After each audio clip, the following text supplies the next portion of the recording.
உங்களுடைய mutual funds இன்வெஸ்ட்மெண்ட்ஸில் flexi gap பற்றி தெரிஞ்சுக்கணுமா? யாரெல்லாம் இன்வெஸ்ட்மெண்ட்ஸில் 5 இயர்ஸ்க்கு மேலே நீங்கள் இன்வெஸ்ட்மெண்ட் ஸ்ட்ராட்டஜியில் வச்சுருக்கீங்களோ அவங்க இந்த ஃப்ளெக்ஸி கேப்பில் கண்டிப்பாக இன்வெஸ்ட்மெண்ட் பண்ணலாம். உங்களுடைய இன்வெஸ்ட்மெண்ட்ஸில் ஒரு கோர் ஈக்விட்டி ஃபண்டாக ஃப்ளெக்ஸி கேப்பை நீங்கள் வச்சுக்கலாம். ஃப்ளெக்ஸி கேப் எப்படி ஒர்க் பண்ணோம் அப்படின்னு பார்த்தீங்கன்னா, ப்ரிடாமினெண்ட்டாக large, mid and small stocks, Indian stocks வந்து அதில் உங்களுக்கு இன்வெஸ்ட்மெண்ட்ஸில் இருக்கும்.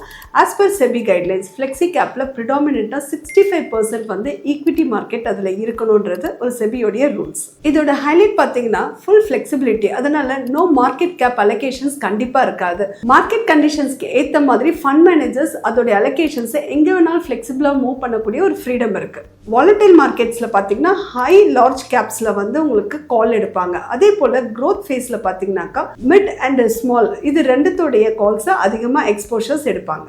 இது ஒரு ஆக்டிவ்லி மேனேஜ் மியூச்சுவல் ஃபண்ட்ஸ் கேட்டகரியில் இது ஃப்ளெக்ஸி கேப் வரும். அனதர் ஒரு விஷயம், ஃபண்ட் மேனேஜரோட எக்ஸ்பீரியன்ஸ் அண்ட் எக்ஸ்பர்டைஸ் பேஸ் பண்ணி தான் இதோட ரிட்டர்ன்ஸும் உங்களுக்கு மாறும். ஒரு லாங் டேர்ம் இன்வெஸ்டர்ஸ் ஃப்ளெக்ஸி கேப்பை கண்டிப்பாக வந்து அவங்களுடைய போர்ட்ஃபோலியோவில் வச்சுக்கிறது ரொம்ப இம்பார்ட்டன்ட். இதை பற்றியான டீட்டெயில்ஸ் வேணும்னா ஃப்ளெக்ஸி கேப் சொல்லிட்டு உங்களுடைய கமெண்ட்டில் டைப் பண்ணுங்கள். உங்களுக்கு நாங்கள் இந்த டீட்டெயில்ஸை ஷேர் பண்ணுறோம்.